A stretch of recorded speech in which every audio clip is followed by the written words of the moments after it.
कहते हैं कि भगवान शिव काल के भी काल हैं। भगवान शिव के लिए न तो कोई देव है और न दानव, न कोई बड़ा है और न कोई छोटा, न तो कोई अधिक प्रिय है न कम। वो सबको एक समान रूप से देखते हैं। अगर कोई राक्षस भी उनकी भक्ति करता है तो शिव जी उसे भी अपने भक्तों के रूप में स्वीकार कर लेते हैं। ऐसे ही उन्हें देवों के देव महादेव नहीं कहा जाता। अगर आप भगवान शिव का ध्यान करते हैं, निरंतर उनका नाम लेते हैं या उनकी पूजा करते हैं, तो ये 5 महाशक्तियां हमेशा आपके साथ सदैव रहती है, आपकी रक्षा करती रहती हैं, आपके कार्यों को बनाती रहती हैं और हर एक मुसीबत जो आपको हानि पहुंचाए उससे आपको दूर रखती है। क्योंकि भगवान शिव के साथ 5 ऐसे देवता हैं जो उनसे हमेशा जुड़े रहते हैं, जो आपकी हमेशा रक्षा करते हैं। जो भी भगवान शिव की भक्ति करने लगता है, निरंतर उनका नाम लेता है, उसके साथ ये 5 महाशक्तियां चलना स्वयं शुरू कर देती हैं और उसे भगवान शिव के साथ साथ महाशक्ति के रूप में देवताओं का साथ भी मिल जाता है। सबसे पहले महाशक्ति के रूप में जो देवता आपका साथ देते हैं वो काल भैरव है। काल भैरव भगवान शिव के रुद्र रूप हैं। काल भैरव काल से भी बड़े हैं। जो काल से परे हैं वह काल भैरव हैं। काल भैरव अपने आप में भगवान शिव है। भगवान काल भैरव भूत प्रेत पिशाच सबके अधिपति है, राजा है और उनकी आज्ञा के बिना कोई भी बुरी शक्ति आपका अहित नहीं कर सकती। जो भगवान शिव की भक्ति करता है, पूजा करता है, ऐसे लोगों पर काल भैरव की कृपा हमेशा बनी रहती है। जिसके साथ स्वयं भगवान काल भैरव हो, उसे भला किस बात की चिंता। जो दूसरी महाशक्ति आपके साथ होती है वह है नंदी जी। नंदी जी भगवान शिव के बहुत करीब हैं और शिव जी की सेवा में सदैव तत्पर रहते हैं। नंदी महादेव को भी अपने कंधे पर बिठा लेते हैं। जो भगवान शिव की पूजा या उनको निरंतर याद करता है, स्वयं नंदी जी उनकी रक्षा करते हैं और उन्हें सभी मुसीबतों से बाहर निकालते हैं।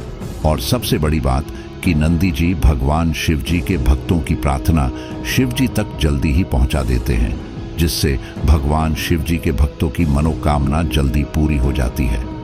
तीसरी महाशक्ति जो स्वयं आपका रक्षण करती है वह है वीरभद्र। वीरभद्र भगवान शिव की जटाओं से जन्मे अत्यंत शक्तिशाली हैं। इसका अनुमान आप इस बात से लगा सकते हैं कि जब राजा दक्ष को पराजित करना किसी के वश में नहीं था, वह राजा दक्ष भी वीरभद्र के प्रचंड रूप को देखकर बुरी तरह से भयभीत हो गया था और वीरभद्र के हाथों मारा गया था।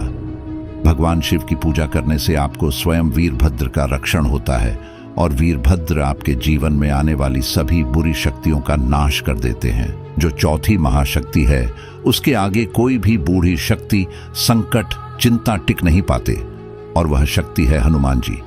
इस समय में जिस भगवान को जल्दी प्रसन्न करके उनकी कृपा पाई जा सकती है वह हनुमान जी हैं। जिस तरह हनुमान जी ने श्री राम के सभी संकटों को दूर किया था, उसी तरह जो भगवान शिव की पूजा करते हैं, हनुमान जी उनके सभी संकटों को हर लेते हैं।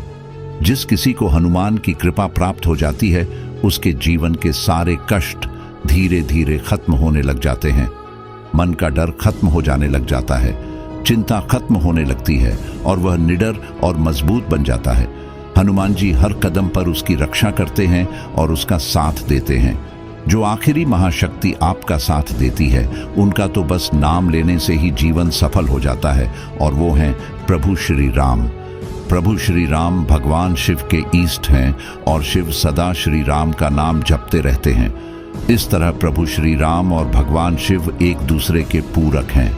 जो भी भगवान शिव की पूजा करते हैं या उनका नाम जपते हैं, तो अपने ईष्ट की पूजा से भगवान श्री राम भी प्रसन्न हो जाते हैं और अपनी कृपा बनाए रखते हैं। अगर कोई शिवलिंग पर जल चढ़ाते समय श्री राम बोलता है, तो भगवान शिव और प्रभु राम दोनों उसकी रक्षा करते हैं। तो इस प्रकार यदि आप भगवान शिव की पूजा करते हैं या उनका नाम लेते हैं, तो ये 5 महाशक्तियां हमेशा आपका साथ देती हैं और रक्षा करती है।